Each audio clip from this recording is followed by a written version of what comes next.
CH241 part time driver. विराज ने आर्या की तरफ देखकर मन ही मन रोते हुए कहा, भाभी मत करो मेरे साथ ऐसा, मेरा भाई मुझे जान से मार देगा, कल शक्ल नहीं देख पाओगी मेरी। तभी विराज ने हल्का सा मुस्कुराकर आर्या को देखा और बोला, नहीं आर्या जी मुझे जाना होगा, बहुत जरूरी काम है। इतना कहकर वह जाने लगा। पीछे पीछे शिवाय भी चला गया और तभी आर्या ने वरदान की ओर देखकर कहा, पापा ये चौकीदार को लेकर क्यों आया था? ये फ्लैट आगे। आर्या ने ये बात बहुत धीरे से बोली थी, लेकिन शिवाय और विराज दोनों ने सुन ली। शिवाय की आंखों में गुस्सा ठहर गया और उसने दांत पीसते हुए मन ही मन कहा, दिव्यांश तुझे तो मैं छोड़ूंगा नहीं। वहीं विराज उसने तो कसकर अपनी आंखें बंद कर दी, क्योंकि वह जानता था आज घर जाकर उसकी खैर नहीं। वही वरदान ने आर्या की बातों का जवाब देते हुए कहा, वह उसका पार्ट टाइम ड्राइवर भी है। ये सुनते ही विराज को तो हंसी आ गई, लेकिन शिवाय उसका गुस्सा दुगना हो गया। उसने पलटकर वरदान को देखा तो वरदान ने अपनी आंखें छोटी करके रिक्वेस्ट की, जैसे कहना चाहता हो, आर्या की तबीयत ठीक नहीं है, सच नहीं बता सकते। शिवाय से वहां खड़ा होना मुश्किल हो रहा था। उसने विराज का हाथ पकड़ा और राजावत हाउस से बाहर ले आया। वही विराज की तो सिटी पिटी गुम थी। विराज जानता था आज तो शिवाय का गुस्सा उसे ही झेलना है। विराज ड्राइव कर रहा था और शिवाय उसके पास बैठा हुआ था। विराज दबी हंसी हंस रहा था, वही शिवाय अपना गुस्सा कंट्रोल करने की कोशिश कर रहा था। इतने दिनों बाद वह अपनी आर्या से मिला और आर्या ने उसे चौकीदार बोल दिया। ये सोच सोचकर शिवाय का दिमाग खराब हो रहा था। वही विराज जैसे तैसे अपनी हंसी कंट्रोल कर रहा था। शिवाय ने अपना चेहरा घुमाकर विराज को देखा तो शिवाय समझ गया विराज अपनी हंसी कंट्रोल करने की कोशिश कर रहा है।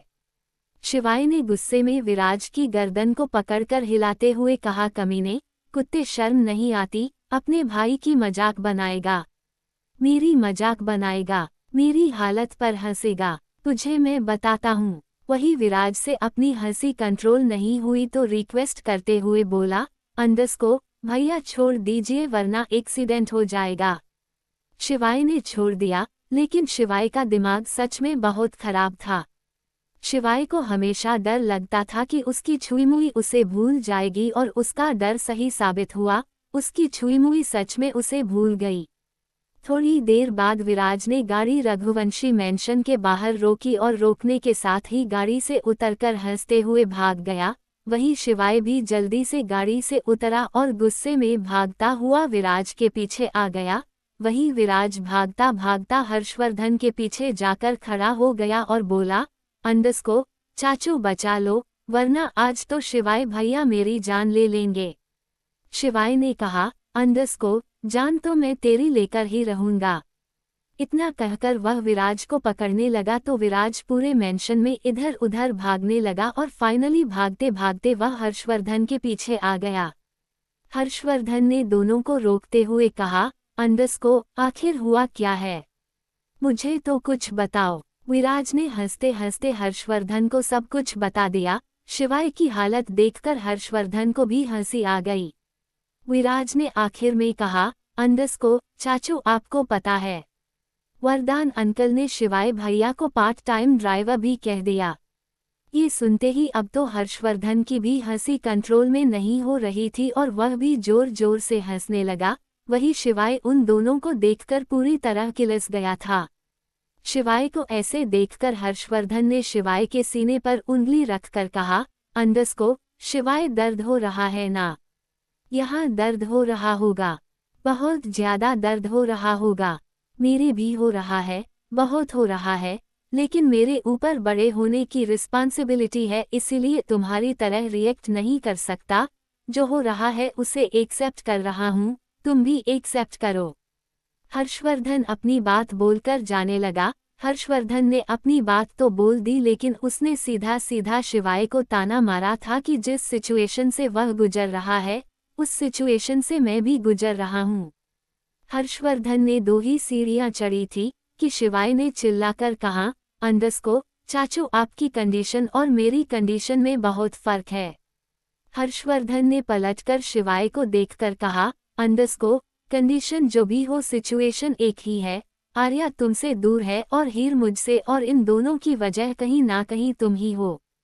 हर्षवर्धन फिर से सीढ़ियां चढ़ने लगा तो शिवाय ने भी थोड़ा सा चिल्लाकर कहा, अंडरस्को, चाचू मैं किसी की दूरियों की वजह नहीं हूँ, लेकिन मैं अपने दुश्मनों को ऐसे नहीं जाने दे सकता। उनका सब कुछ छीन लूंगा, सब कुछ, उनका स्टेटस, उनका रुतबा, उनकी इज्जत, और जब तक मैं ये सब नहीं करता तब तक मुझे चैन नहीं मिलेगा। हर्षवर्धन ने इस बार पलटकर नहीं देखा और अपने कमरे में चला गया। वही शिवाय भी अपने कमरे में आ गया। रात के करीब 2 बजे हर्षवर्धन स्टडी रूम में काम ही करता रहा और फिर अपने कमरे की तरफ जाने लगा, लेकिन उससे पहले वह शिवाय के कमरे में गया। शिवाय सो रहा था। शिवाय को देखकर हर्षवर्धन को बहुत बुरा लग रहा था। शिवाय ने चाहे जो भी किया हो, लेकिन हर्षवर्धन शिवाय को दुखी नहीं देख सकता था।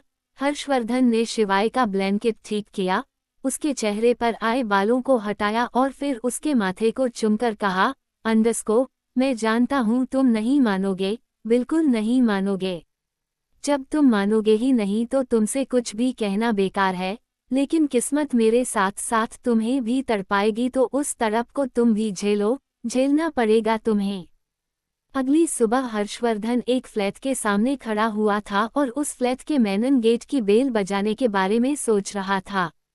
हर्षवर्धन ने कहा, अंडरस्को, इस शिवाय के बच्चे ने कहाँ फंसा दिया। अब मैं कैसे हीर को मॉडलिंग के लिए मनाऊंगा। इस गधे से कहा था कि तू चला जा, लेकिन नहीं, मुंह फुलाकर बैठ गया, मुझे ही भेज दिया। पता नहीं हीर कैसे रिएक्ट करेगी। वैसे भी कल कुछ ज्यादा ही उल्टा सीधा बोल दिया। हर्षवर्धन ने अपने आप को तैयार किया और उस फ्लैट के गेट की बेल को बजा दी। 2 बार बेल बजाने के बाद हीर ने गेट खोला।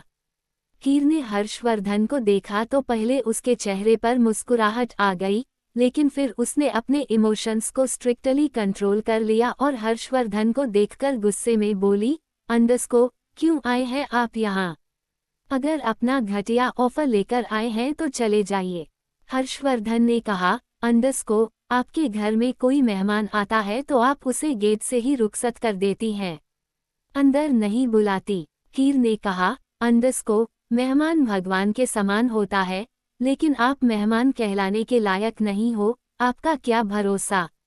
आप अंदर आने के बाद फिर से अपने खटियापन पर आ जाएं और मुझे फिर से परेशान करने का मौका ढूंढने लगे, इसीलिए मुझे आपसे बात नहीं करनी चाहिए यहाँ से। हीर अपनी बात बोलकर गेट बंद करने लगी तो हर्षवर्धन ने अपना पैर गेट पर अड़ा दिया। हीर को गुस्सा आ गया और वह बोली, अंडरस्को, मिस्टर रघुवंशी पैर हटाइए, मुझे आपसे कोई बात नहीं करनी। हर्षवर्धन अपने गले में नरमी लाता हुआ बोला, अंडरस्को, मिस हीना बाजवा, मैं आपसे माफ़ी मांगना चाहता हूँ। आपसे माफ़ी मांगने ही आया हूँ और चाहता हूँ कि आप हमारी कंपनी के लिए मॉडलिंग करें। हीर ने भी एटीट्यूड के साथ कहा, अंडरस्को, लेकिन मुझे आपके ऑफर में कोई इंटरेस्ट नहीं है। आप यहाँ से जा सकते हैं। अभी आप मुझे ऑफर दे रहे हैं, उसके बाद जब मैं आपका ऑफर एक्सेप्ट कर लूँगी तब आप मेरे साथ बदतमीजी करेंगे। सॉरी टू से, मैं उस टाइप की लड़की नहीं हूँ। आप यहाँ से जा सकते हैं।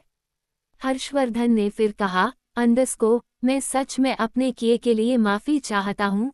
आप प्लीज़ ये ऑफर एक्सेप्ट कर लीजिए। मैं आपसे वादा करता हूँ कि आज के बाद कोई बदतमीजी नहीं होगी। हीर अब भी हर्षवर्धन को देख रही थी और तभी हीर का फ़ोन वाइब्रेट हुआ।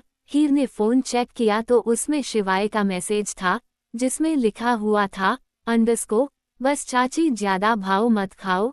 चाचू जल्दी से किसी से माफ़ी नहीं मांगते और आपसे माफ़ी मांग रहे हैं तो उनकी माफ़ी एक्सेप्ट कर लीजिए। वैसे भी हमें आगे का प्लान एग्जीक्यूट करना है। हीर ने मैसेज पढ़ने के बाद हर्षवर्धन को देखकर कहा, अंडरस्को, ठीक है मिस्टर रघुवंशी, मैं आपका ऑफर एक्सेप्ट करने के लिए रेडी हूँ, लेकिन मेरी कुछ शर्तें हैं। हीर की बात सुनकर हर्षवर्धन के चेहरे पर मुस्कुराहट आ गई और फिर उसने आईब्रोज उचकाकर हीर को देखा और मन ही मन कहा, अंडरस्को, शिवाय ने पूरा ट्रेन कर दिया, कौन कहेगा ये सीधी सादी भोली भाली सी हीर है। हर्षवर्धन ने फिर कहा, अंडरस्को, बताइए क्या शर्त है आपकी। हीर ने कहा, अंडरस्को, मेरी पहली शर्त, मैं कोई भी चीप ड्रेस नहीं पहनूंगी। दूसरी शर्त 8 o'clock बजे के बाद काम नहीं करूंगी। तीसरी, अगर आपने मेरे साथ कोई भी बदतमीजी की तो मैं उसी वक्त यह ट्रैक्ट तोड़ दूंगी। चौथी शर्त, मुझे अगर कंफर्ट महसूस नहीं हुआ तो भी मैं ये ट्रैक्ट तोड़ दूंगी और किसी भी बेकार की पार्टी में नहीं जाऊंगी। हर्षवर्धन ने कहा, अंडरस्को, ठीक है, आपकी सारी शर्तें मंजूर है। हर्षवर्धन ने अपनी जेब में से एक ट्रैक्ट निकालकर हीर को दे दिया और हीर ने उस ट्रैक्ट पर साइन कर दिए। हर्षवर्धन ने कहा, अंडरस्को, आप ट्रैक्ट पढ़ेगी नहीं। हीर बोली, अंडरस्को, मुझे मेरे अपनों पर भरोसा है, मैं जानती हूँ वह मुझे खरोंच भी नहीं आने देंगे। ये कहते हुए हीर हर्षवर्धन की आंखों में देख रही थी, वहीं हर्षवर्धन अपने इमोशंस कंट्रोल करने की कोशिश कर रहा था। हर्षवर्धन हीर के फ्लैट से जाने लगा लेकिन फिर कुछ सोचकर वापस आया और बोला, अंडरस्को, एक्चुअली मुझे भूख लगी है, अगर आप मेरे लिए कुछ बना देंगे तो।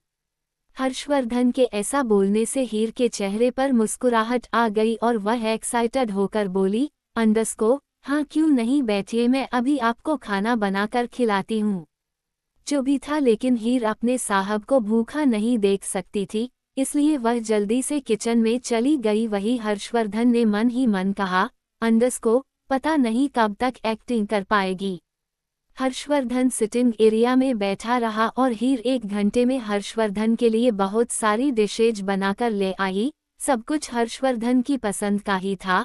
आखिर पूरे 5 महीने बाद उसने हर्षवर्धन के लिए खाना बनाया था, तो हीर ने पूरे मन से हर्षवर्धन के पसंद का ही खाना बनाया। हर्षवर्धन ने खाना देखा तो उसकी भूख और ज्यादा बढ़ गई। पिछले 5 महीने से हर्षवर्धन खाना तो खा रहा था लेकिन सिर्फ जीने के लिए।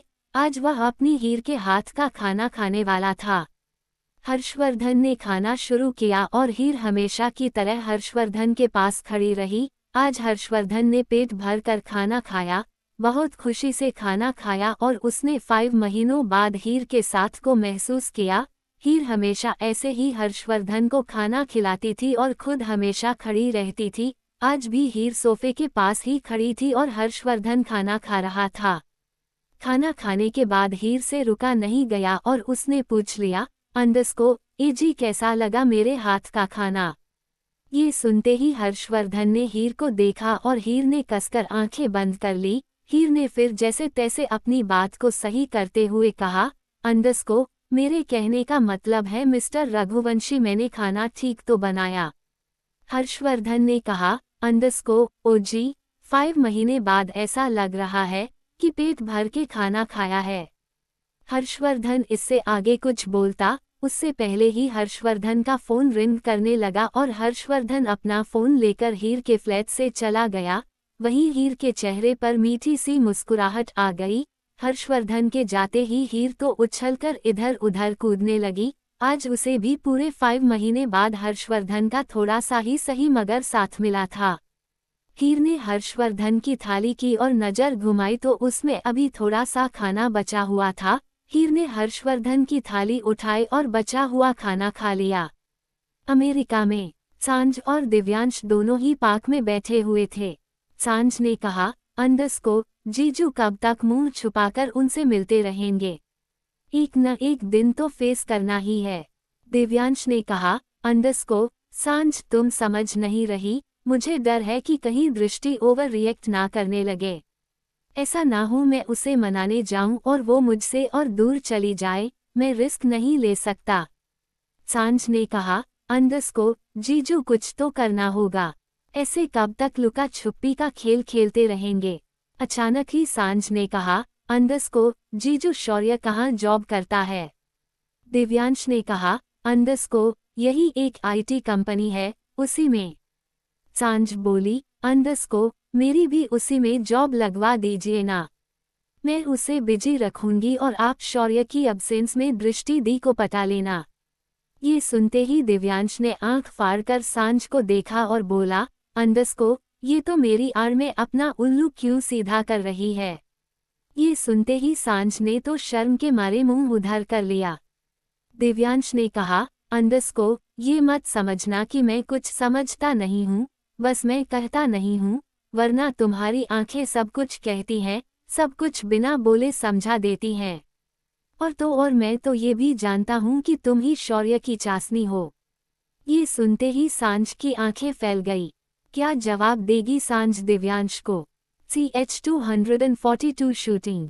ये सुनते ही दिव्यांश ने आंख फाड़कर सांझ को देखा और बोला, अंडरस्को, ये तो मेरी आड़ में अपना उल्लू क्यों सीधा कर रही है? ये सुनते ही सांझ ने तो शर्म के मारे मुंह उधर कर लिया। दिव्यांश ने कहा, अंडरस्को, ये मत समझना कि मैं कुछ समझता नहीं हूँ, बस मैं कहता नहीं हूँ, वरना तुम्हारी आंखें सब कुछ कहती हैं, सब कुछ बिना बोले समझा देती हैं। और मैं तो ये भी जानता हूँ कि तुम ही शौर्य की चाशनी हो। ये सुनते ही सांझ की आंखें फैल गई।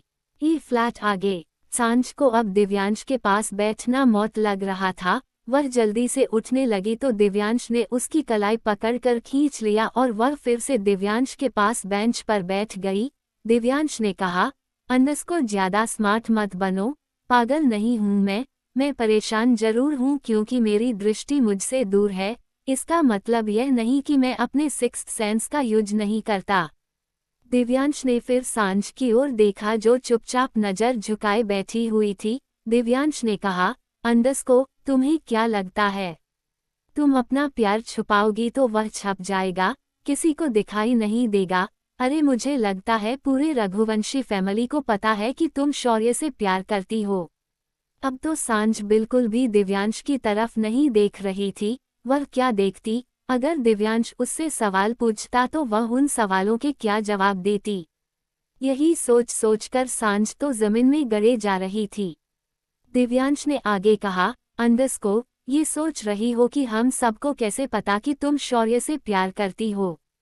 सांझ ने अब भी दिव्यांश की ओर नहीं देखा, लेकिन दिव्यांश सांझ के ना बोलने से भी सब कुछ समझ रहा था। दिव्यांश ने कहा, अंडरस्को, मैं तो ये भी जानता हूँ कि तुम शौर्य को आज से नहीं कॉलेज टाइम से प्यार करते हो या शायद उससे पहले से। सांझ अब भी कुछ नहीं बोली। दिव्यांश ने फिर कहा, अंडरस्को, बता क्यों नहीं देती उसे कि तुम उससे प्यार करती हो? इस बार सांझ ने धीरे से कहा, अंडरस्को, डर लगता है जीजू, अगर उसने मेरा प्यार एक्सेप्ट नहीं किया तो? दिव्यांश ने कहा, अंडरस्को, कर लेगा। जहां तक मैं शौर्य को जानता हूँ, वह तुम्हारा प्यार एक्सेप्ट कर लेगा, तुम्हें उसे बता देना चाहिए। सांझ ने कहा, अंडरस्को, जीजू हिम्मत नहीं है, मुझे अपने दिल की बात बोलने के लिए बहुत हिम्मत चाहिए। मैं तो इतने में ही खुश हूँ कि शौर्य मेरे आसपास है, वैसे भी मुझे क्या पता शौर्य के दिल में कोई और हो, वह भी मेरी तरह किसी और से दिल ही दिल में प्यार करता हो।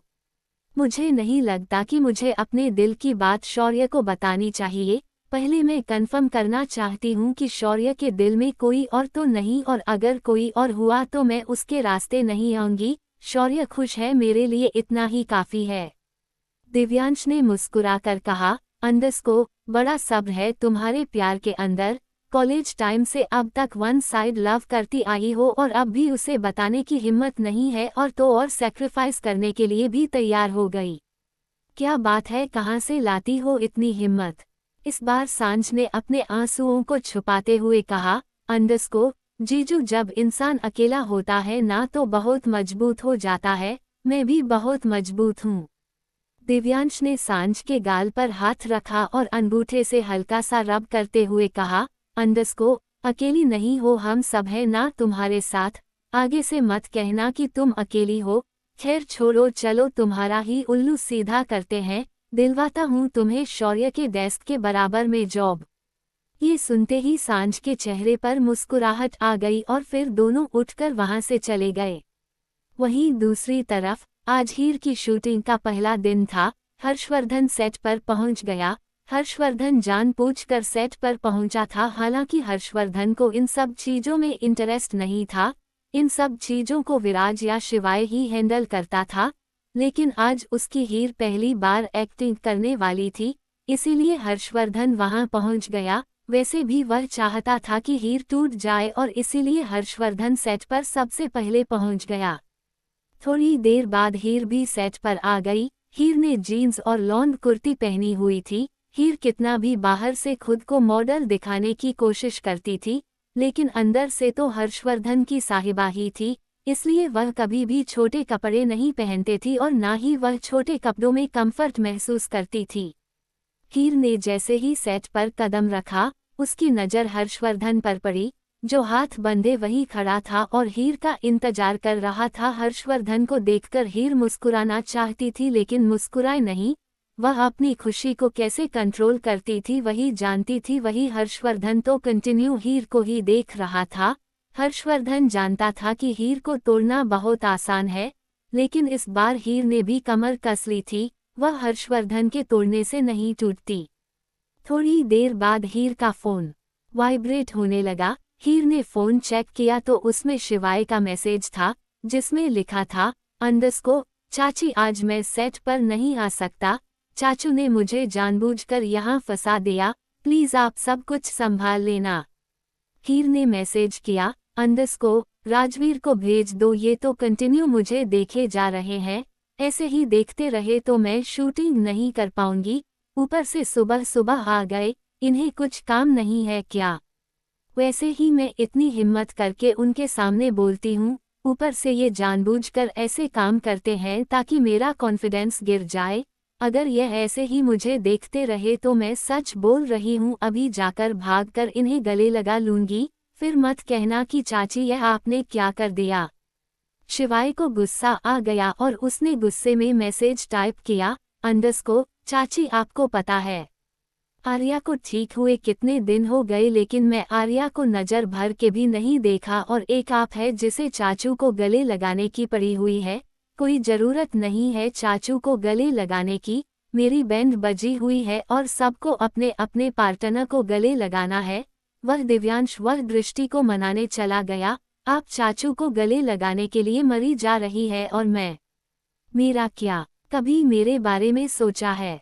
शिवाय का मैसेज पढ़कर हीर के चेहरे पर मुस्कुराहट आ गई। हीर ने मैसेज टाइप किया, अंडरस्को अच्छा ठीक है, देखती हूँ, लेकिन जितनी जल्दी हो सके अपने चाचू को अपने पास बुलाओ, वरना मैं सच में एक्टिंग नहीं कर पाऊंगी। शिवाय का मैसेज आया, अंडरस्को करता हूँ कुछ जुगाड़, आप अपने डायलॉग पर ध्यान दीजिए। शिवाय से चैट करने के बाद हीर ने आसपास नज़र घुमाई तो सब आ चुके थे। वहीं हर्षवर्धन तो अब भी आंखों में प्यार लिए बस हीर को ही देख रहा था और हीर बहुत ज्यादा अनकंफर्टेबल फील कर रही थी। हीर बस चाहती थी हर्षवर्धन यहाँ से चला जाए, लेकिन हर्षवर्धन तो हीर को तोड़ने आया था, इतनी जल्दी कैसे चला जाता। थोड़ी देर बाद शूटिंग शुरू हो गई। शिवाय ने शूटिंग के सारे मेंबर को कह दिया था कि वह हिना बाजवा के साथ बहुत प्यार से पेश आए। अगर शिवाय ने किसी एक की भी शिकायत सुन ली तो उसका इस कंपनी में आखिरी दिन होगा। शूटिंग शुरू हुए 2 घंटे हो गए थे और हीर टेक पर टेक लिए जा रही थी। किसी भी मेंबर की शक्ल पर जरा भी शिकायत नहीं थी। अगर कोई आम मॉडल होती तो अब तक रिजेक्ट हो चुकी होती, लेकिन वह हीर थी इसीलिए कोई कुछ नहीं बोल रहा था। 64 रीटेक हो चुके थे लेकिन हीर ने एक बार भी ठीक से एक्टिंग नहीं की। जब तक हर्षवर्धन वहाँ होता वह एक्टिंग कर ही नहीं पाती। वही हर्षवर्धन हीर को ऐसे देखकर मन ही मन मुस्कुरा रहा था। हर्षवर्धन को लग रहा था आज हीर अच्छे से एक्टिंग नहीं कर पाएगी। 64 टेक के बाद हीर ने डायरेक्ट की और देखकर कहा, अंडरस्को मैं अभी आती हूँ। डायरेक्टर ने बहुत ही रिस्पेक्ट के साथ कहा, अंडरस्को जी मैम आप आराम से आइए, कोई दिक्कत नहीं है। वही हर्षवर्धन जो डायरेक्टर के पास बैठा हुआ था उसने तिरछी नज़रों से डायरेक्टर को देखा और डायरेक्टर ने अपना मुंह घुमा लिया। हर्षवर्धन के चेहरे पर मुस्कुराहट आ गई। अगर डायरेक्टर गलती से हीर को ऊंची आवाज में बात करता था तो शिवाय तो बाद में मारता, पहले तो हर्षवर्धन ही उसकी बत्ती सी तोड़ देता। वही हीर सीधा वॉशरूम में गई और उसने अपने फ़ोन में शिवाय को मैसेज टाइप किया और थोड़ी देर में शिवाय वहां आ गया। शिवाय को देखते ही हीर ने एक पंच बनाकर शिवाय के सीने पर मारा और बोली, अंडरस्को शिवाय भैया शर्म नहीं आती? कितनी देर पहले बोला था कि अपने चाचू को वहां से भगा दो, वह वहीं बैठे हुए हैं, आंखों में दुनिया भर का प्यार लेकर मुझे देख रहे हैं। मैं उनकी तरफ देखती हूँ तो नर्वस हो जाती हूँ। 64 टेक हो चुके हैं, लेकिन मैं एक्टिंग नहीं कर पाई। तभी वहां राजवीर भी आ गया। राजवीर को देखकर हीर की आंखों में पानी आ गया, क्योंकि एक राजवीर था जिसके सामने हीर अपने दिल की निकाल लेती थी। हीर राजवीर के सामने गई और बच्चों की तरह मुंह बनाकर बोली, अंडस्को, राजवीर भैया, आपके चाचू वहां से हिल ही नहीं रहे, तो मैं अपने काम पर ध्यान कैसे लगाऊं? राजवीर ने हीर के आंसू पोंछकर कहा, अंडस्को, चाची मैं करता हूँ कुछ, आप टेंशन मत लो। हीर बोली, अंडस्को, टेंशन कैसे न लूं? वह वहां बैठे रहेंगे तो मैं एक्टिंग नहीं कर पाऊंगी। राजवीर ने कहा, अंडस्को, चाची आप जाइए, मैं चाचू को वहां से ले जाऊंगा। हीर ने एक नज़र शिवाय को देखा और शिवाय ने पलकें झपका दी। हीर ने अपने आंसू पोंछे, अपना मेकअप ठीक किया, फिर वॉशरूम से निकलकर सेट पर आ गई। हर्षवर्धन की नज़र जैसे ही हीर पर गई, उसे समझ आ गया कि हीर रोकर आई है। हर्षवर्धन ने मन ही मन कहा, अंडस्को, रो लेगी लेकिन शिवाय की सारी बात मानेगी। शादी मुझसे की है लेकिन बातों में शिवाय के आ गई। देखता हूँ कब तक चाची भतीजे एक्टिंग करते हैं। हीर ने 65 रीटेक ले लिया और तभी वहां राजवीर आया। राजवीर ने हर्षवर्धन के कंधे पर हाथ मारा और चेहरे पर सीरियसनेस लाते हुए कहा, अंडस्को, चाचू मिस्टर सिंघानिया आए हैं, आपको बुला रहे हैं। ये सुनते ही हर्षवर्धन अपनी जगह से खड़ा हो गया। उसने एक बार हीर को देखा और हीर के चेहरे पर हल्की सी मुस्कुराहट आ गई। हर्षवर्धन ने हीर को मुस्कुराहट पास की और वहां से चला गया। हर्षवर्धन सीधा अपने केबिन में आया, जहां एक वॉचमैन खड़ा हुआ था और शिवाय सोफे पर बैठा हुआ था। हर्षवर्धन ने वॉचमैन को देखा तो उसे थोड़ी हैरानी हुई, फिर उसने शिवाय को देखकर कहा, अंडस्को, कहा है मिस्टर सिंघानिया? इस पर शिवाय ने वॉचमैन की तरफ इशारा करते हुए कहा, अंडस्को, ये रहे मिस्टर सिंघानिया। शिवाय की बात सुनकर हर्षवर्धन को गुस्सा आ गया और उसने शिवाय की तरफ देखकर गुस्से में कहा, अंडस्को, मजाक का वक्त नहीं है, कहा मिस्टर सिंघानिया। शिवाय अपनी जगह से खड़ा हुआ और उसने वॉचमैन की बाजू पकड़कर हर्षवर्धन के सामने लाकर कहा, अंडस्को, ये भी सिंघानिया है, माधव सिंघानिया नाम है इसका। अब आप ही बताओ, आप ही कहते हो ना बड़ों को इज्जत देनी चाहिए। उम्र देखी इसकी 40 साल है, इसलिए हम सभी इन्हें मिस्टर सिंघानिया ही कहते हैं। यह आपसे कुछ बात करना चाहते हैं। हर्षवर्धन ने गुस्से में वॉचमैन को देखा और वॉचमैन ने हाथ जोड़ लिए, जिसका साफ मतलब था, अंडस्को, साहब मैं खुद नहीं आया, इन्होंने मुझे फंसाया है। हर्षवर्धन ने वॉचमैन को जाने के लिए कहा और वॉचमैन चला गया। हर्षवर्धन ने फिर शिवाय की ओर देखकर कहा, अंडस्को, कब तक बचाओगे हीर को? शिवाय बोला, अंडस्को, जब आपको सब कुछ पता ही है तो टांग क्यों अड़ा रहे हो? इस पर हर्षवर्धन ने कहा, अंडस्को, मैं अड़ाऊंगा टांग, मैं भी देखता हूँ हीर कब तक नहीं टूटती। शिवाय ने बड़े आराम से कहा, अंडस्को, क्या करोगे चाची को तोड़कर? मान लो टूट गई, वह आ गई आपकी बाहों में, फिर कौन सा तीर मार लोगे आप?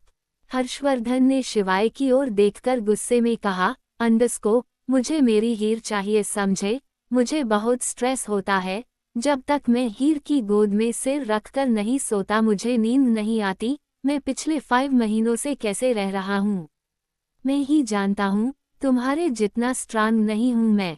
मुझे बस हीर चाहिए। रही बात नैना कपूर की, एक दिन भी नहीं लगेगा उसे बर्बाद करने में, लेकिन मेरी अच्छाई मुझे रोक देती है। शिवाय ने अपने चाचू के कंधों पर हाथ रखकर उसे हल्का सा सहलाते हुए कहा, अंडस्को, चाचू कुछ दिन अपनी अच्छाई की गोद में सिर रखकर सो जाइए, क्योंकि चाची तो आपको मिलने वाली है नहीं। इतना कहकर शिवाय वहां से जाने लगा तो हर्षवर्धन ने भी गुस्से में कहा, अंडस्को, अगर हीर मुझे नहीं मिली तो मैं ऐसे ही हीर के काम में टांग अड़ाऊंगा। फिलहाल तो मुझे मेरी हीर चाहिए और कुछ भी नहीं। ये बात बोलकर हर्षवर्धन सेट की ओर चला गया। वही शिवाय ने नामे गर्दन हिला दी और वह केबिन से बाहर आया। बाहर राजवीर खड़ा था। शिवाय की नज़र जैसे ही राजवीर पर पड़ी, दोनों ही जोर जोर से हंसने लगे। उन दोनों की हंसी हर्षवर्धन के कानों में गई तो उसके चेहरे पर भी मुस्कुराहट आ गई, लेकिन फिलहाल तो उसे सेट पर जाना था इसलिए उसने पलटकर दोनों को नहीं देखा। राजवीर ने हंसते हुए कहा, अंडरस्को मिस्टर सिंघानिया। और यह सुनकर शिवाय और ज्यादा हंसने लगा। हर्षवर्धन जैसे ही सेट पर गया, उसकी आंखें खुली की खुली रह गई। क्या हर्षवर्धन तोड़ देगा हीर को? CH243 5000 की शॉपिंग। ये बात बोलकर हर्षवर्धन सेट की ओर चला गया। वही शिवाय ने नामे गर्दन हिला दी और वह केबिन से बाहर आया। बाहर राजवीर खड़ा था। शिवाय की नज़र जैसे ही राजवीर पर पड़ी, दोनों ही जोर जोर से हंसने लगे। उन दोनों की हंसी हर्षवर्धन के कानों में गई तो उसके चेहरे पर भी मुस्कुराहट आ गई, लेकिन फिलहाल तो उसे सेट पर जाना था इसलिए उसने पलटकर दोनों को नहीं देखा। राजवीर ने हंसते हुए कहा, अंडरस्को मिस्टर सिंघानिया। और यह सुनकर शिवाय और ज्यादा हंसने लगा। हर्षवर्धन जैसे ही सेट पर गया, उसकी आंखें खुली की खुली रह गई। अब आगे। हर्षवर्धन जब सेट पर गया तो उसकी आंखें खुली की खुली रह गई, क्योंकि सेट ऑलमोस्ट पैकअप हो चुका था। हर्षवर्धन ने हीर की तरफ देखा तो हीर ने एक मुस्कुराहट पास कर दी। हर्षवर्धन ने फिर डायरेक्टर की तरफ देखा तो डायरेक्टर ने कहा, अंडरस्को मैडम ने तो एक ही शॉट में एड को कंप्लीट कर लिया। आपके जाते ही 3 मिनट का शॉट इन्होंने 3 मिनट में ही दे दिया। इतना कहकर डायरेक्टर ने ताली बजाई और फिर वहां से चला गया। वही हर्षवर्धन ने कसकर अपनी आंखें बंद कर ली। उसे एक मौका मिला था हीर को तोड़ने का, लेकिन शिवाय की वजह से वह भी हाथ से चला गया। हर्षवर्धन ने हीर को देखकर मन ही मन कहा, अंडरस्को कब तक बचोगी हीर, एक न एक दिन तो मैं तुम्हें तोड़ ही दूंगा। इस पर हीर ने भी मन ही मन कहा, अंडरस्को आजमा कर देख लो पीहू के डैडी, इस बार हीर टूटेगी नहीं। हीर हर्षवर्धन के पास जाकर बोली, अंडरस्को मिस्टर रघुवंशी अब मैं चलती हूँ, मेरा काम हो गया। हीर चली गई और हर्षवर्धन उसे देखता ही रहा। अचानक ही हर्षवर्धन और हीर दोनों के चेहरे पर मुस्कुराहट आ गई और दोनों अपने अपने रास्ते चले गए। वहीं दूसरी तरफ राजवीर जब अपने घर पहुंचा तो रूही घर पर नहीं थी। राजवीर ने रूही को कॉल किया तो रूही ने फ़ोन भी रिसीव नहीं किया। अब राजवीर का दिल जोरों से धड़कने लगा। राजवीर ने टाइम देखा तो रात के 9 o'clock बज रहे थे। राजवीर ने अपना मैसेज बॉक्स चेक किया तो उसमें रूही का कोई मैसेज नहीं था। राजवीर ने फिर से रूही को फ़ोन किया। 3-4 बार ट्राई करने के बाद रूही ने फ़ोन पिक कर लिया। राजवीर ने पूछा, अंडरस्को कहाँ हो तुम, और बिना बताए कहाँ चली गई? यह मोहल्ला तुम्हारे लिए नया है, ऐसे ही कहीं मत चली जाया करो। इस पर रूही ने कहा, अंडरस्को राजवीर मैं यहाँ खड़ी हूँ, सब्जी मंडी के पास जल्दी से मुझे लेने आ जाओ, मैंने आज बहुत सारी सब्जी खरीदी है। ये सुनकर राजवीर ने हैरानी से अपने फ़ोन को कान से हटाकर देखा और फिर हैरानी से बोला, अंडरस्को सब्जी लेने? रूही तुम पर सब्जी लेना सूट भी करता है? इस पर रूही ने कहा, अंडरस्को मुझ पर सूट नहीं करता, लेकिन तुम्हारी बीवी पर तो सूट करता है ना। अब जल्दी से आ जाओ। रूही ने फ़ोन कट कर दिया। वही राजवीर के चेहरे पर मुस्कुराहट आ गई। उसने अपनी बुलेट की चाबी उठाई और घर से निकलकर बुलेट के पास गया और खुद में ही बड़बड़ाया, अंडरस्को ये सच में मेरी पूरी बीवी बनकर रहेगी, मानेगी नहीं। सब्जी खरीदने गई है। द ग्रेट रघुवंशी फैमिली की इकलौती बेटी सब्जी मंडी में सब्जी खरीदने गई है। रूही की खूबसूरती तो पहले ही मुझे घायल कर रही थी, इसके एक्शन तो मुझे हार्ट अटैक ही दे देंगे। राजवीर ने हेलमेट पहना और अपनी बुलेट स्टार्ट की और थोड़ी ही देर बाद वह एक सब्जी मंडी के पास पहुंच गया। रूही अपने हाथ में 2-3 पॉलीथीन बैग लेकर खड़ी थी, जिसमें सब्जियों थी। वही रूही के हाथ में एक छोटी सी चटाई भी थी। कुछ किचन का सामान था, कुछ बाथरूम का सामान था। रूही जैसे तैसे उन सामान को पकड़कर खड़ी हुई थी। राजवीर ने रूही को ऐसे देखा तो उसकी हंसी छूट गई। रूही जिसके हाथ में कभी लैपटॉप और फ़ोन हुआ करता था, वह ऐसे एक मिडिल क्लास बीवी की तरह घर के सामान लेकर खड़ी हुई थी। रूही ने जब राजवीर को हंसते हुए देखा तो मुंह बनाकर बोली, अंडरस्को हंस क्यों रहे हो? घर में सामान खत्म हो गया था तो मैं लेने आ गई। इसमें हंसने वाली तो कोई बात नहीं है, इनफैक्ट तुम्हें मेरी हेल्प करनी चाहिए। इतना कहकर रूही ने अपने हाथ में पकड़ी हुई चटाई राजवीर की बुलेट पर रख दी और अपने हाथों में जो सब्जियों की पन्नी पकड़ी हुई थी उसे बुलेट के हैंडल पर टांग दी और फिर राजवीर की बाइक के पीछे बैठती हुई बोली, अंडस्को, अब चलो घर जाकर खाना भी बनाना है। राजवीर को हंसी तो बहुत आ रही थी, वह जैसे तैसे अपनी हंसी कंट्रोल कर रहा था, लेकिन फिर उसने अपना हेलमेट पहना और बुलेट स्टार्ट कर दी। थोड़ी ही देर में राजवीर और रूही दोनों ही राजवीर के घर आ गए। रूही ने सारा सामान टेबल पर रखा और राजवीर को देखते हुए कहा, अंडस्को, तुम्हें पता है ये सारा सामान मैंने सिर्फ 5000 में खरीदा है। ये सुनते ही राजवीर की आंखें खुली की खुली रह गई। राजवीर ने कहा, अंडस्को, क्या कहा तुमने, दोबारा बताओ। रूही बोली, अंडस्को, मैंने सारा सामान 5000 में खरीदा है। राजवीर ने सामान की तरफ देखा और बोला, अंडस्को, क्या बात है, तुम तो दिन पर दिन निपुण गृहिणी बनती जा रही हो। रूही ने मुंह बनाकर राजवीर को देखा और बोली, अंडस्को, मेरी तारीफ नहीं कर सकते तो कम से कम गाली तो मत दो। ये क्या तुम संस्कृत में मुझे कुछ का कुछ बोलते रहते हो। इस पर राजवीर हंसकर सोफे पर बैठ गया और बोला, अंडस्को, निपुण गृहिणी का मतलब है स्मार्ट वाइफ बनती जा रही हो।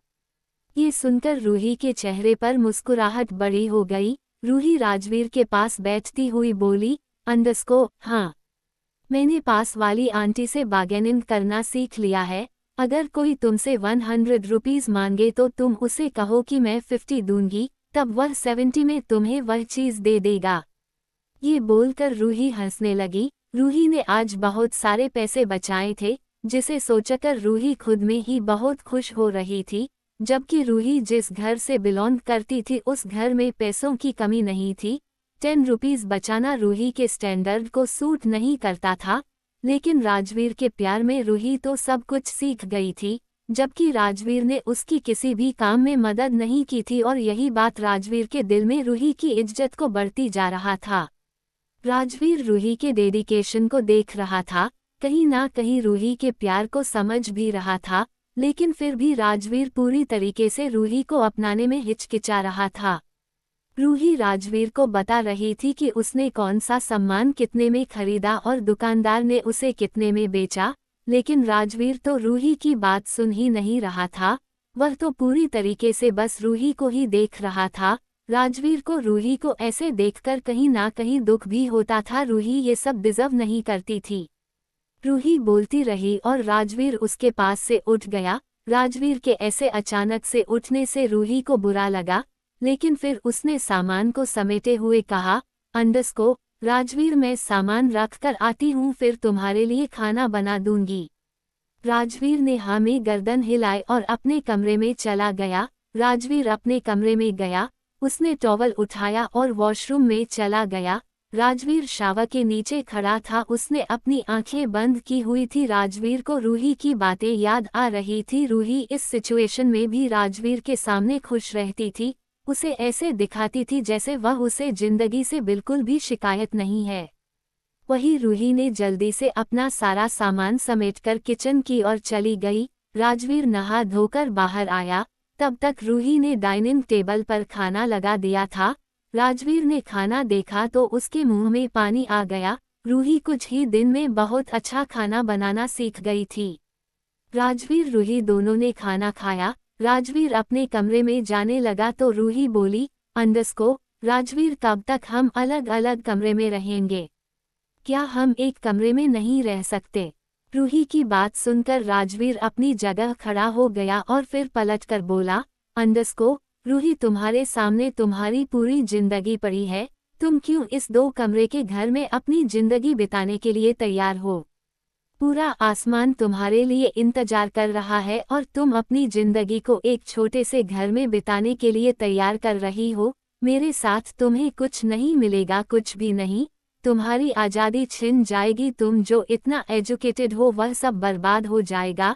ये सामान खरीदने में ही रह जाओगी। मुझे डिवोर्स दो और अपने सपने पूरे करो। तुम ये जिंदगी डिस्टर्ब नहीं करती, आज नहीं तो कल तुम्हें मुझसे कहीं ज्यादा अच्छा लड़का मिल जाएगा, जो तुम्हें प्यार के साथ साथ एक लग्जरी लाइफ भी देगा। मेरे साथ तो यही जिंदगी है जो तुम पिछले कई दिनों से जीती आई हो। मेरे घर में सिवाय काम के कुछ नहीं है, हमेशा ऐसे ही रहोगी। मैं सुबह जाऊंगा और शाम को आऊंगा और तुम पूरा दिन घर के काम करोगी। तुम क्यों ऐसी जिंदगी जीने के लिए खुद को तैयार कर रही हो? रूही राजवीर के सामने गई और हाथ बांधकर बोली, अंडस्को, मैंने बस एक सवाल पूछा था जिसका जवाब मुझे नहीं मिला, लेकिन तुमने तो पूरा लेक्चर मुझे दे दिया, लेकिन मेरे सवाल का जवाब नहीं दिया। रूही ने फिर राजवीर के चारों ओर चक्कर लगाते हुए कहा, अंडस्को, मैं तुम्हारे इस इतने लंबे चौड़े लेक्चर का जवाब दे सकती हूँ, वन पॉइंट के 4 जवाब दे सकती हूँ, लेकिन फिलहाल मेरा जवाब देने का मूड नहीं है। वैसे भी बराबर वाली आंटी कहती है पति को जवाब नहीं देते वरना उसका हाथ उठ जाता है, और मैं नहीं चाहती कि मेरे पति का हाथ मुझ पर उठ जाए। कहते हुए रूही बहुत मासूमियत से राजवीर को देख रही थी। ये सुनते ही राजवीर ने रूही को हैरानी से देखा तो रूही को हंसी आ गई। रूही ने कहा, अंडस्को, मजाक कर रही हूँ, अब बताओ क्या हम दोनों एक कमरे में नहीं सो सकते? राजवीर ने तो अपनी हथेली अपने माथे पर मार ली और थोड़े गुस्से में कहा, अंडस्को, रूही तुम पागल हो गई हो। मैं क्या कह रहा हूँ और तुम क्या सुन रही हो? रूही ने कहा, अंडस्को, मैं रघुवंशी फैमिली की बेटी हूँ। एक बार जो डिसाइड कर लिया उसे मरते दम तक निभाऊंगी। रही बात मेरी पढ़ाई की लिखाई की, वह मैं यहाँ भी कर सकती हूँ, बस मुझे ये सब सेटल करने में और समझने में थोड़ा टाइम लग रहा है। जब मैं तुम्हारे घर को अच्छे से संभालना सीख जाऊंगी तब अपनी पढ़ाई का इस्तेमाल भी कर लूंगी।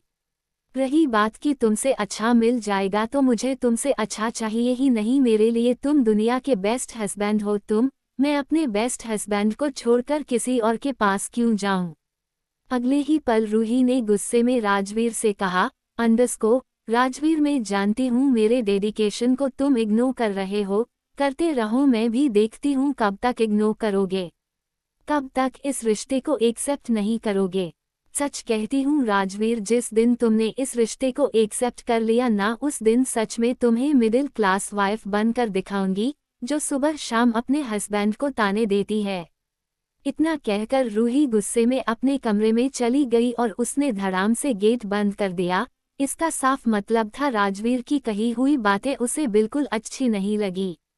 रूही के जाते ही राजवीर के चेहरे पर मुस्कुराहट आ गई। राजवीर ने मन ही मन कहा, अंडस्को, वह तो मुझे लग ही रहा था जितना तुम मुझे डेडिकेट हो रही हो उससे ज्यादा मुझे ताने मरोगी।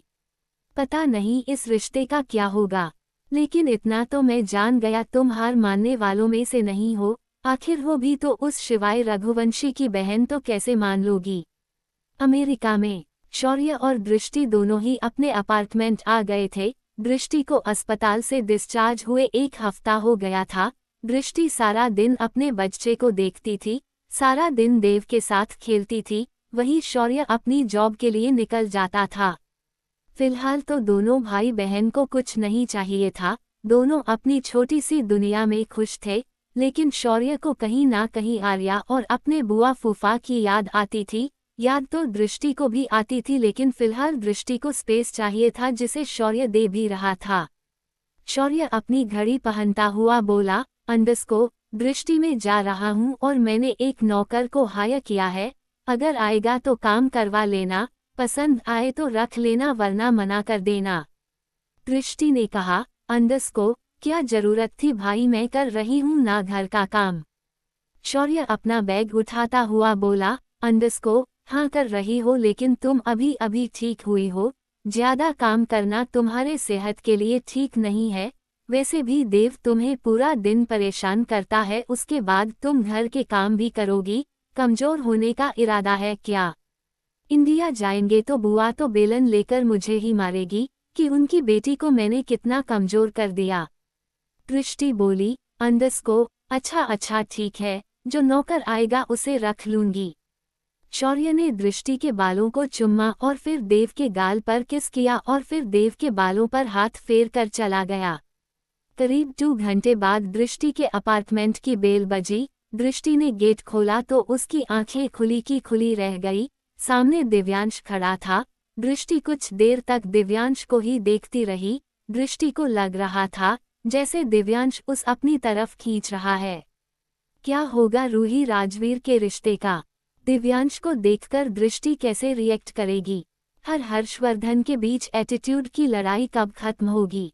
CH 244 जमाना तो है नौकर बीवी का। दृष्टि बोली, अच्छा ठीक है, जो नौकर आएगा उसे रख लूंगी।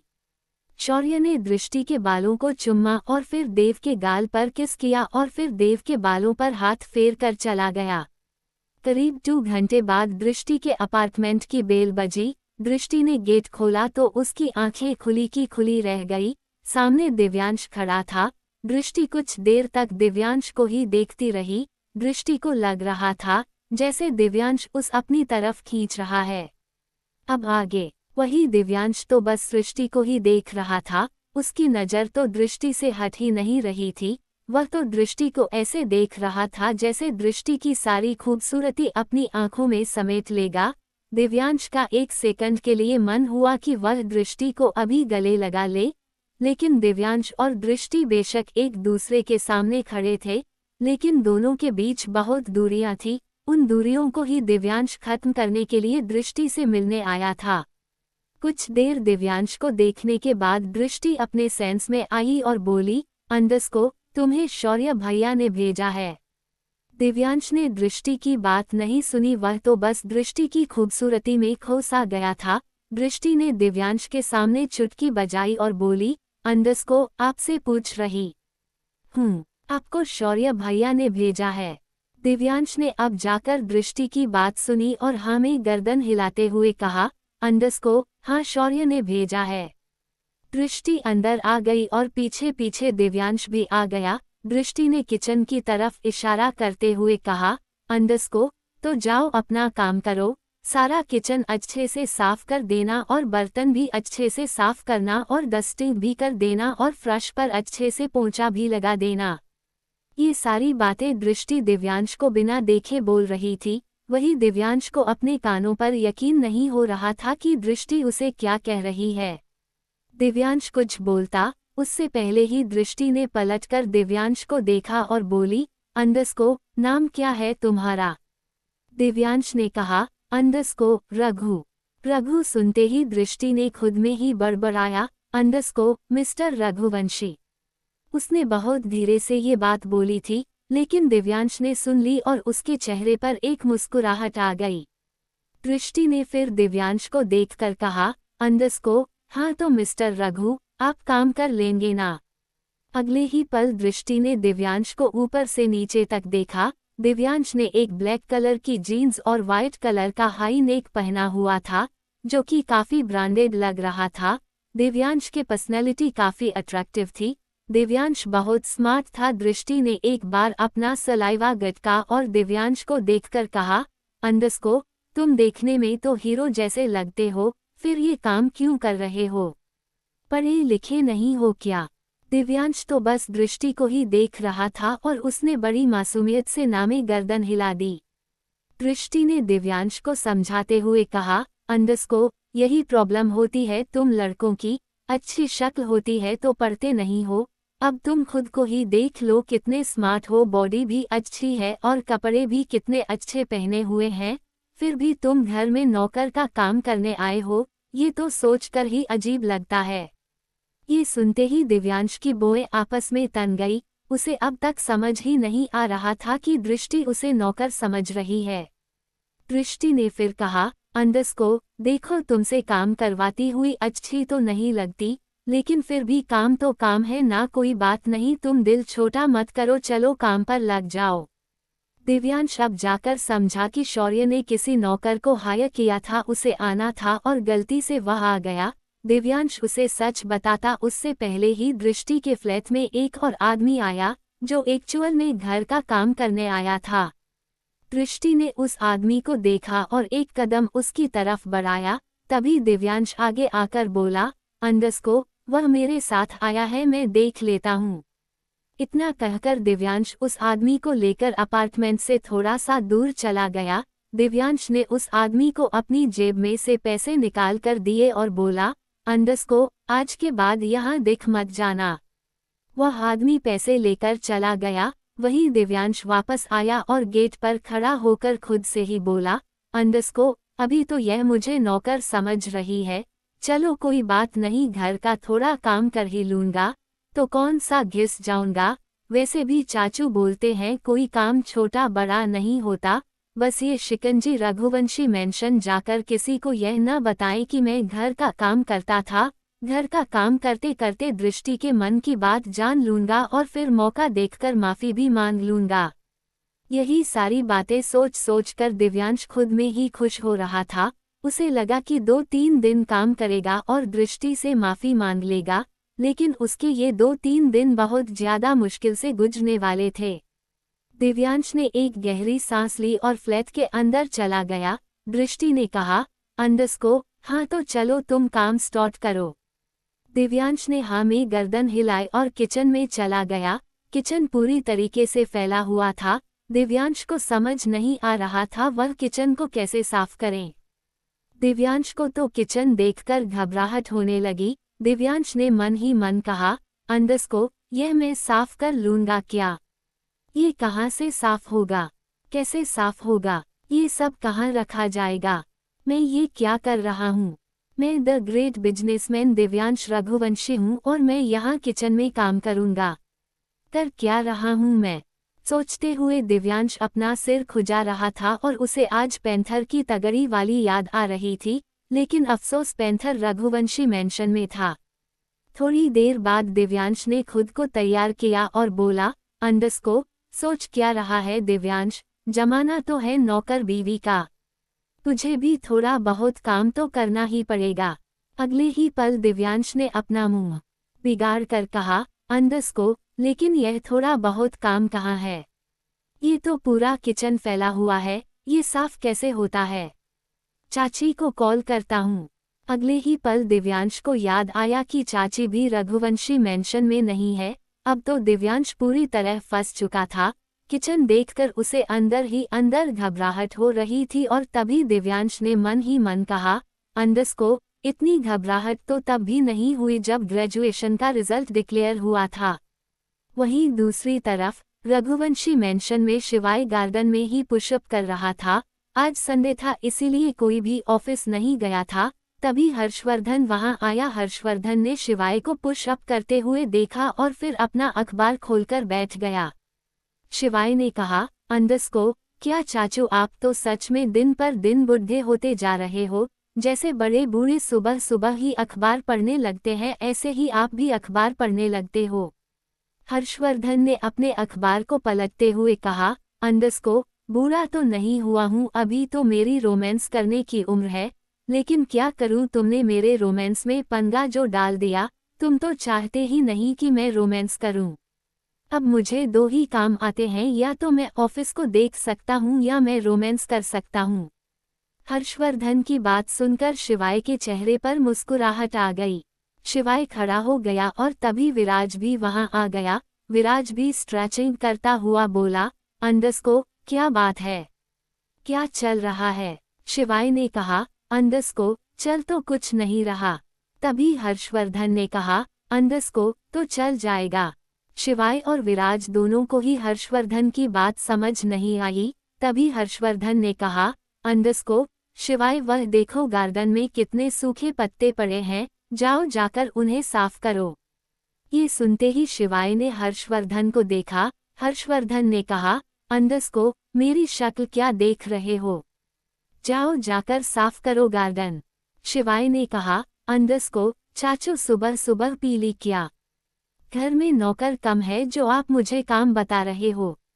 हर्षवर्धन अपनी जगह से खड़ा हो गया और बोला, अंडरस्को ठीक है तो मैं ही कर देता हूँ। शिवाय को अजीब तो लग रहा था, लेकिन उसने फिर भी हर्षवर्धन को चेयर पर बैठा दिया और बोला, अंडरस्को अच्छा चाचू मैं जा रहा हूँ, साफ करके आता हूँ। इतना कहकर शिवाय गार्डन में सूखे पत्तों को उठाने लगा और तभी वरदान और आर्या रघुवंशी मेंशन में आ गए। हर्षवर्धन ने पहले ही आर्या और वरदान को आते हुए देख लिया था, इसीलिए उसने जानबूझकर शिवाय को पत्ते उठाने के लिए कह दिया। आर्या ने आके जब शिवाय को पत्ते उठाते हुए देखा तो वरदान की कोहनी पर मरते हुए कहा, अंडस्को पापा ये तो इनका ड्राइवर है ना, ये सफाई भी करता है क्या।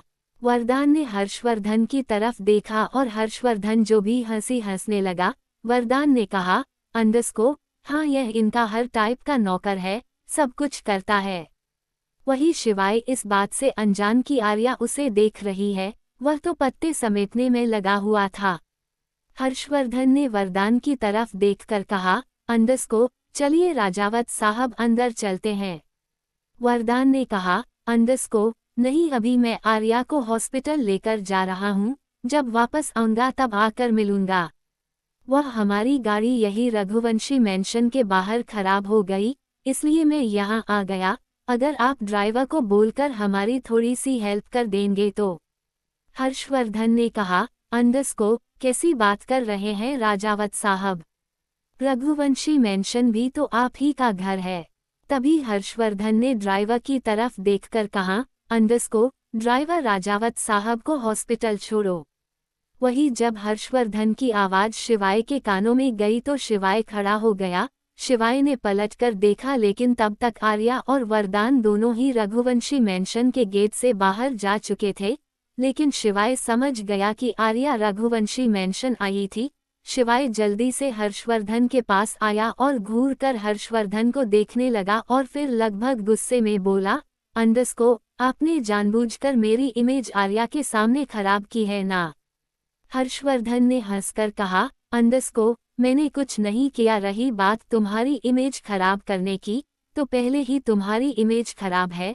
चौकीदार तुम हो, ड्राइवर भी तुम हो, आज मैं सफाई कर्मचारी भी बना दिया।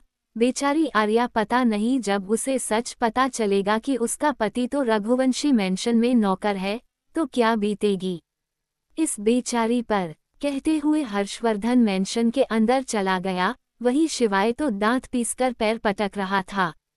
शिवाय ने फिर विराज की तरफ देखकर कहा, अंडस्को उसने तुझे स्माइल तो पास नहीं की। विराज ने 2 कदम पीछे हटकर कहा, अंडस्को मरने का शौक नहीं है मुझे, अगर वह स्माइल पास करती तो भी मैं घर के अंदर भाग जाता। तभी शिवाय का फोन वाइब्रेट हुआ। शिवाय ने फोन देखा तो दिव्यांश का फोन था।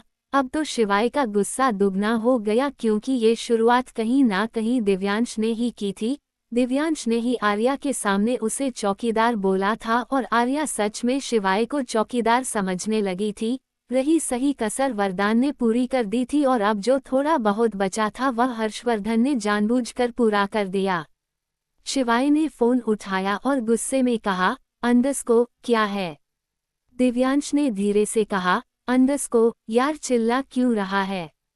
शिवाय गुस्से में बोला, अंडस्को दिव्यांश तूने मेरी छुई मुई के सामने बोला कि मैं चौकीदार हूँ और अब वह मुझे रघुवंशी मैंशन का नौकर ही समझती है। ये सुनकर दिव्यांश की हंसी छूट गई। दिव्यांश ने कहा, अंडस्को तो क्या हो गया, जमाना तो है नौकर बीवी का, मुझे देख मैं भी तो दृष्टि को मनाने के लिए उसके घर में नौकर का काम कर रहा हूँ। इस वक्त मैं किचन में खड़ा हूँ और सोच रहा हूँ किचन को कैसे साफ करूँ, तू थोड़ी सी हेल्प कर देना। शिवाय को तो गुस्सा आ रहा था। शिवाय ने कहा, अंडस्को मैं तेरी हेल्प क्यों कर दूं, किस खुशी में कर दूं।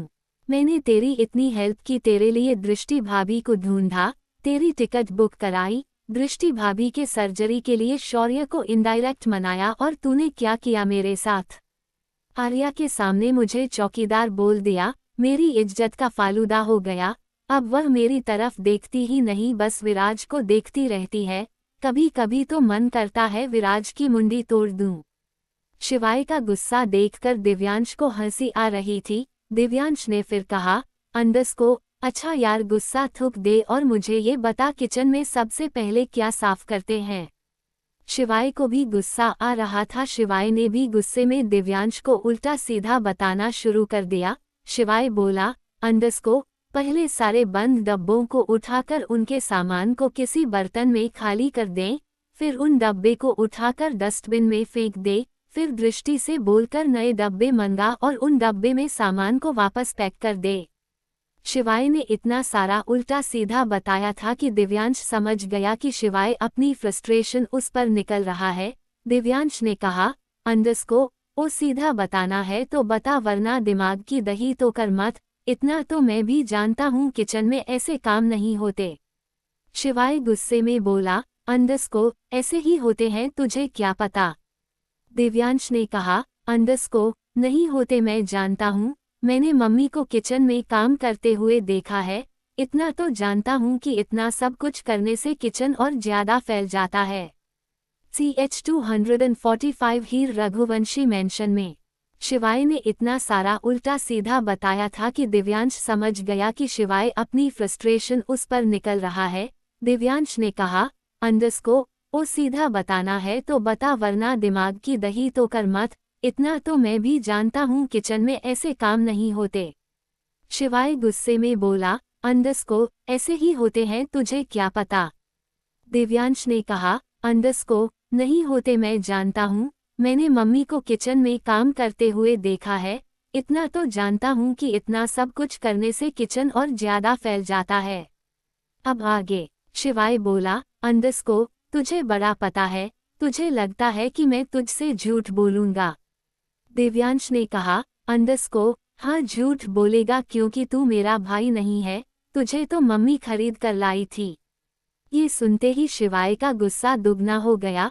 शिवाय ने कहा, अंडरस्को, मुझे खरीद कर लाई थी, पैसे दिए थे, लेकिन तू तो सड़क पर पड़ा हुआ मिला था, जिसे मम्मी ने उठा लिया और फिर तेरी परवरिश की। दिव्यांश ने गुस्से में कहा, अंडरस्को, अबे चल, तुझे तो मम्मी ने नाली में से उठाया था, नाली का गंदा पानी तेरी पूरी बॉडी पर लगा हुआ था, मम्मी ने उठाया और तुझे नहला धुलाकर रघुवंशी मेंशन में ले आई। शिवाय भी मानने वाला नहीं था। शिवाय ने कहा, अंडरस्को, अबे मैं तो नाली में पड़ा था, तू तो गोबर में पड़ा था, तेरे ऊपर तो गाय गोबर कर रही थी, मम्मी तुझे टाइम से नहीं उठाती तो गाय तुझे लात मार देती और फिर जो तेरा ये सुंदर सा मुंह है ना ये टेढ़ा हो जाता, मम्मी ने तुझे गोबर से उठाकर नहला धुलाकर रघुवंशी मेंशन ले आई। दिव्यांश ने गुस्से में कहा, अंडरस्को, तू पागल है, तुझे बड़ा पता है। शिवाय बोला, अंडरस्को, पागल तो तू है, महापागल। दिव्यांश भी गुस्से में बोला, अंडरस्को, तू पागलों का सरदार। शिवाय बोला, अंडरस्को, तू पागलों के सरदारों का भी सरदार। दोनों फिर से कुत्ते बिल्ली की तरह लड़ने लगे। काफी देर लड़ने के बाद दोनों ने फोन काट दिया। शिवाय ने अपना फोन देखकर इरिटेट होकर कहा, अंडरस्को, मैं यहाँ गार्डन साफ कर रहा हूँ और मुझसे पूछ रहा है किचन कैसे साफ होगा। पागलों का सरदार। दिव्यांश ने भी फोन देखकर कहा, अंडरस्को, पता नहीं खुद को क्या समझता है, मैं तो खुद ही अपना किचन साफ कर दूंगा, सरदारों का पागल। वही दृष्टि किचन में आई और दिव्यांश को देखकर बोली, अंडरस्को, रघु तुमने अभी तक काम स्टार्ट नहीं किया। दिव्यांश ने दृष्टि को देखा और मन ही मन कहा, अंडरस्को, काम आता हो तो काम स्टार्ट करूँ ना, मुझे तो कुछ करना नहीं आता, ऊपर से तुम ऐसे हुक्म चला रही हो जैसे मैं सच में तुम्हारा नौकर हूँ। दिव्यांश ने अपना दिमाग लगाया और दृष्टि की ओर देखकर कहा, अंडरस्को, मैडम आप बुरा मत मानना लेकिन मैं इस काम में नया हूँ, मुझे नहीं पता काम कैसे करते हैं। अगर आप मुझे बताएंगे तो मैं कर दूंगा, प्लीज़ आप मेरी शिकायत मत करना वरना मुझे कोई काम नहीं देगा, आप मुझे बता दीजिए मैं सारा काम कर दूंगा। दिव्यांश ये बात इतनी मासूमियत से बोल रहा था कि दृष्टि का दिल पिघल गया। दृष्टि ने कहा, अंडरस्को, अच्छा इतनी रिक्वेस्ट करने की जरूरत नहीं है, मैं तुम्हें सारा काम सिखा दूंगी। दिव्यांश ने हाँ में गर्दन हिला दी और दृष्टि ने दिव्यांश को काम बताना शुरू कर दिया। जैसे जैसे दृष्टि बताती गई वैसे वैसे दिव्यांश किचन का काम करता गया। फिलहाल तो विराज को छोड़कर तीनों भाई बहनों की हालत खराब थी। तीनों ही अपनी जिंदगी में ऐसा काम कर रहे थे जो उन्होंने कभी नहीं किया था। वहीं दूसरी तरफ हीर राजवीर और शिवाय के केबिन में बैठी हुई थी। हीर ने कहा, अंडरस्को, शिवाय भैया आपने कहा था अगर मैं अच्छा परफॉर्म करूंगी तो आप मुझे पीहू के डैडी से मिलवा दोगे। अब अपने वादे को पूरा कीजिए और मुझे पीहू के डैडी से मिलवा दीजिए। राजवीर ने कहा, अंडरस्को, हाँ चाची मिलवा देंगे, लेकिन थोड़ा सब्र तो करना पड़ेगा ना। हीर मुंह बनाने लगी तो शिवाय ने कहा, अंडस्को, अच्छा परेशान मत होइए, मैं आपको रघुवंशी मेंशन लेकर चलूंगा, लेकिन सुबह होने से पहले आपको वापस आना होगा। हीर ने कहा, अंडस्को, हाँ जैसा आप कहेंगे वैसा करूंगी, बस मुझे मेरे पीहू के डैडी से मिलवा दीजिए।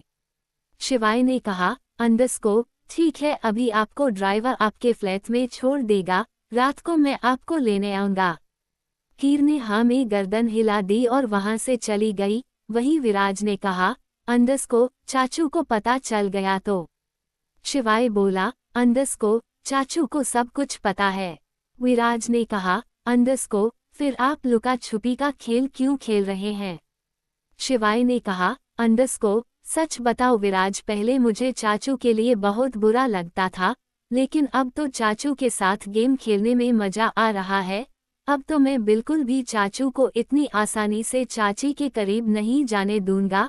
आखिर उन्होंने भी तो मुझे आर्या के सामने नौकर डिक्लेयर किया है, अब थोड़े मजे तो मैं भी लूंगा। रात को हीर अपने फ्लैट के अंदर बेसब्री से चक्कर लगा रही थी, बार बार घड़ी देख रही थी, क्योंकि शिवाय ने उसे कहा था कि वह उसे लेने के लिए आएगा। जहां हीर हर्षवर्धन से मिलने के लिए एक्साइटेड थी, वहीं हीर की दिल की धड़कनें डबल स्पीड से भाग रही थी।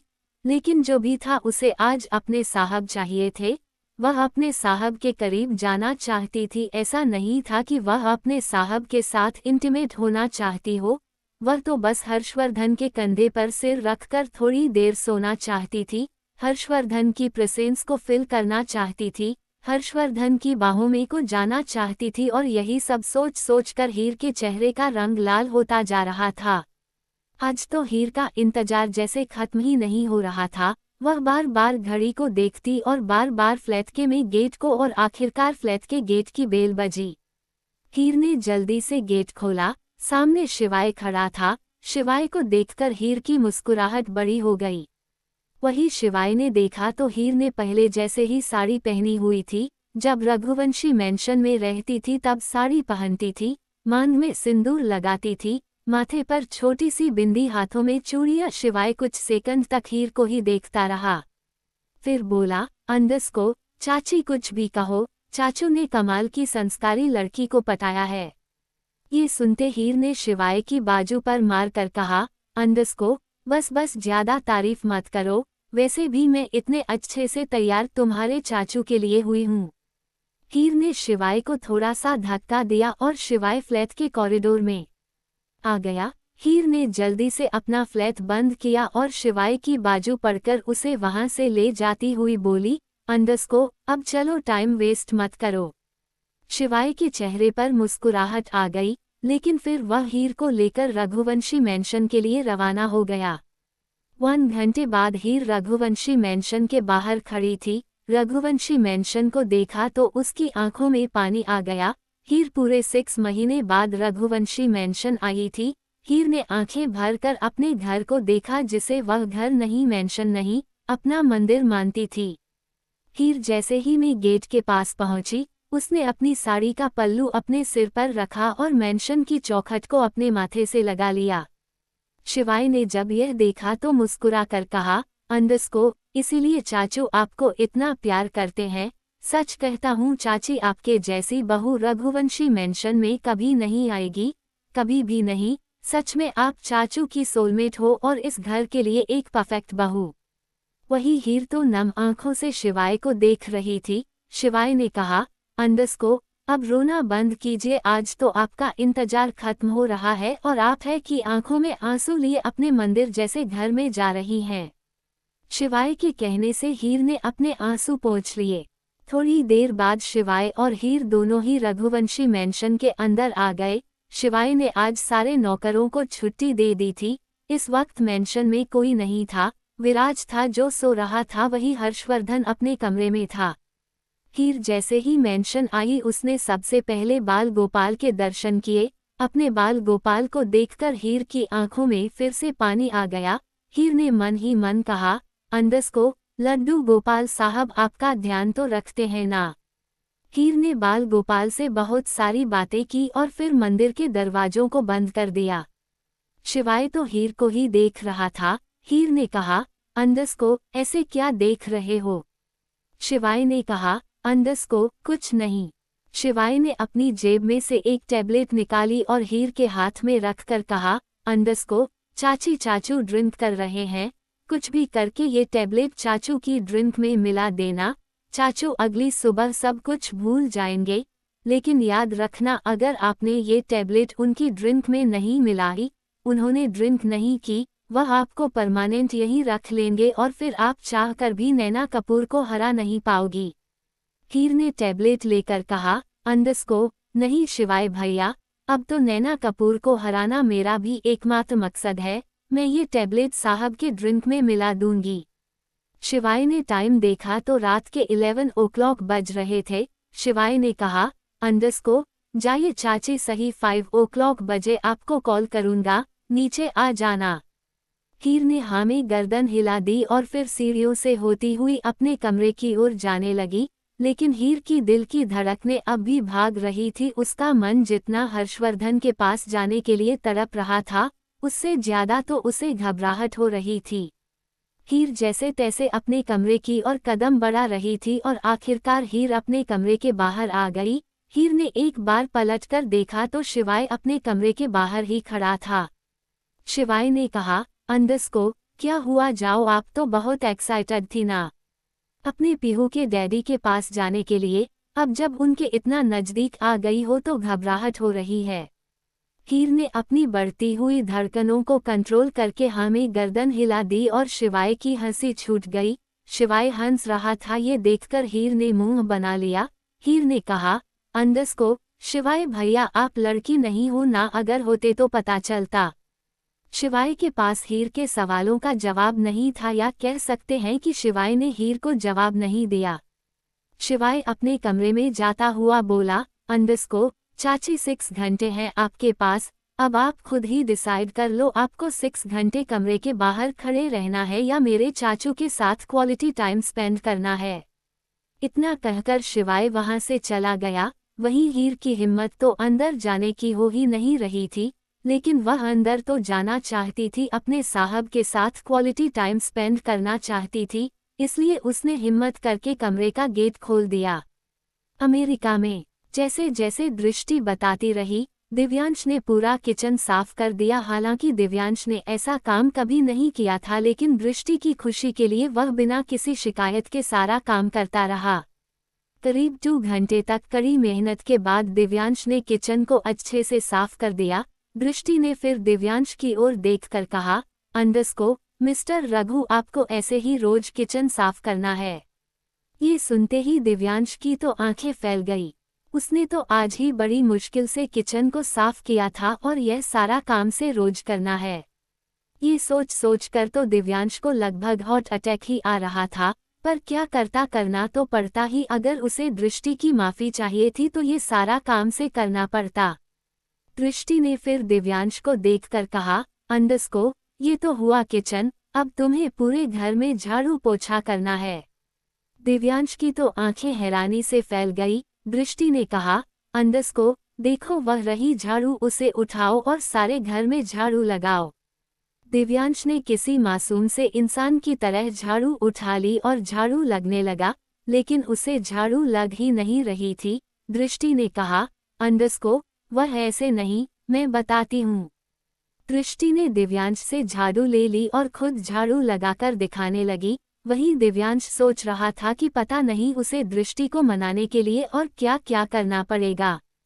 अभी तो दृष्टि उससे खाना भी बनवाएगी, पोंछा भी लगवाएगी, लेट्रिन बाथरूम भी साफ करवाएगी। ये सोच सोच कर दिव्यांश तो अपना सलाइवा गटक रहा था और तभी दृष्टि ने उसे कहा, अंदस को, ये लो पकड़ो झाड़ू और सारे घर में झाड़ू लगा दो। दिव्यांश ने झाड़ू ले ली और जैसे जैसे दृष्टि ने बताया था वैसे वैसे फ्लैट में झाड़ू लगने लगा। लेकिन दिव्यांश समझ गया कि ऐसे तो काम नहीं चलेगा, वह रोज रोज ये काम नहीं कर सकता। आज ही उसकी तो काम करके हालत खराब हो गई, अगर उसने रोज काम किया तो वह तो बीमार ही हो जाएगा। फाइनली 6 घंटे में दिव्यांश ने पूरे घर की जैसे तैसे सफाई कर दी, जैसे जैसे दृष्टि उसे बताती रही और वह काम करता रहा। थोड़ी देर बाद देव की रोने की आवाज आई। शायद वह नींद से जाग गया था। दृष्टि भागती हुई कमरे में गई और उसने पालने में से देव को उठा लिया और अपने सीने से लगाकर चुप कराने लगी। तभी दृष्टि ने दिव्यांश को आवाज लगाकर कहा, अंडस को, रघु जरा बच्चे के लिए दूध बना दो। दिव्यांश खुश हो गया, क्योंकि ये काम तो दिव्यांश को अच्छे से आता था। दिव्यांश ने बड़े मन से ये काम किया। उसने अपने बच्चे के लिए दूध को गर्म किया, उसमें चीनी डाली, फिर उसका तासीर ठीक किया और बोतल में डालकर दृष्टि के पास ले आया।